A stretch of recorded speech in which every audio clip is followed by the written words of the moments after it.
Hey Adam, this is Jeff with Zucor Marketing.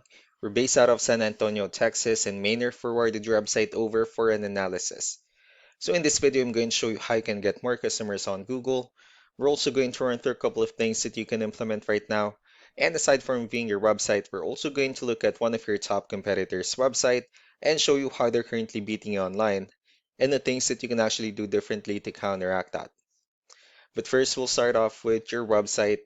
Well, you actually have a pretty good looking website. I mean, you have your logo at the top, you have good photos, nice layout, pretty good amount of contents, pretty good portfolio. You have good photos here, services that you offer, and your company's information at the bottom. So there's actually just a few things we're going to get over with first to make sure we get you on top of the search list. One thing I can tell right off the bat is that Google loves content.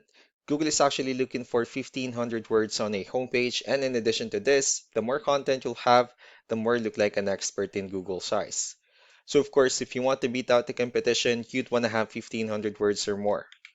Let's go ahead and do a quick count just for us to see how many words you have on your homepage. So currently you have 493 words, which is quite behind with the goal of 1,500. And again, if you add more words into your homepage, the better. Another thing we like to talk about are keywords. Google is also looking for keywords. It's looking for what the site should be found for. So if you have the exact words listed multiple times in your website, you're going to be really relevant for that search. And of course, Google is going to be willing to put you higher in the results. So I did a quick search and I used the keyword cabinetry in Houston, Texas, which is a pretty good example of a strong keyword. Let's go ahead and talk more about the results that we have here.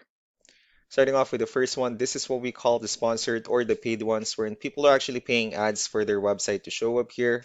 So we're not going to be talking much about the paid ones, but rather we'll move on to the next part. And this right here, what we call the map pack. And of course, this is something where you really would like to be on since these are the ones that gets a lot of attention, a lot of traffic, and they're easier to find. One way for you to be here, you'll need to have Google Business Profile where you'll enter as much information as possible, like the company name, phone number, email, company address, hours of operation, photos, and so on and so forth. And also, if you add those same information into as many directories as possible, like on Yelp, Yellow Pages, Angie.com, that'll really help you a lot to appear in the map pack faster. Moving on to the next part, these are what we call the organic searches. These are all the website that actually ranks higher without people paying for any ads, just because they're doing some certain things. That's exactly what we're going to talk about and analyze. So I pulled up one of the top ranking website. Let's see what they have differently. So for their website, they also have their logo at the top. They have their company's information. They also have good photos, services they offer. They have their client testimonials, which is really important for a website. And again, their company's information at the bottom. Let's go and move on with the numbers. So we have here Ahrefs, one of the paid tools that we're using for us to have some more information on the backend of your website. We'll be talking more about the numbers starting off with DR. This is the level of trust that Google has in your website, and UR is the strength of your website.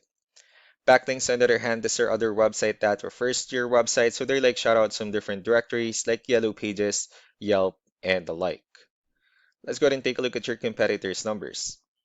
So with DR and UR, it shows that Google considers their website a much more trustworthy and a stronger website. That's also because they have more backlinks. They also have more keywords, which gave them more traffic within the last 30 days. And one important thing that you need to discuss in regards to backlinks and referring domains is that this actually needs to be a 2-to-1 ratio. So these 30 referring domains that they have, these are what we call the good or high quality backlinks. While the rest of the missing backlinks, those are what we consider the spammy backlinks. So what you need to do different in your end is, of course, you still need to increase the number of your backlinks. You definitely need to add more keywords, but most importantly, you need to increase the high quality backlinks for you to have a much better ratio. And as a result, you'll definitely get more traffic out of it. So let's go ahead and take a look at the strong backlinks and the keywords that your competitors are using, and let's discuss the importance of this too, especially in making your website stronger and better. Starting off with the referring domains, these are all the directories they're currently listed on that brings them a lot of attention and a lot of traffic. That's why they're also ranking higher in the searches. Next are the organic keywords. These are the list of keywords they have on their website. So when customers search for these specific words, their website will show on top of the list. If you also look at the numbers under volume, these are the total number of people that searches for the specific keywords on Google every month. So that's how important choosing the right keyword is. That way, more customers will be able to find your website quicker and easier. Another thing we like to share about keywords is what we call the hidden keyword. So for every photo that you have listed on your website, you can actually rename them with a hidden keyword instead. That way, you'll be able to have more hidden keywords added into your website, and not only that, of course, for those keywords to not to be repetitive on your website as well. So just to wrap things up, the most important things that we can do to improve your ranking is first the amount of content, when we're gonna add more words into your homepage. That way, Google actually consider your website a much more trustworthy website. Next are the backlinks, when we're gonna add your information to more directories as possible. That way we can actually bring you more traffic and of course the higher chances of your website in appearing in most of the map pack searches. And last but not the least will be the keywords, where we're gonna help you out in adding more keywords and of course choosing the right ones. That way more customers will be able to find your website faster and easier. So these are all the things that you can actually implement right now, and of course we can also help you out in making these changes and more with the goal of getting you many new customers. Maynard will also be following up just to get some feedback about the ideas I discussed on this video, so I really do appreciate your time. Y'all have a wonderful day. Bye.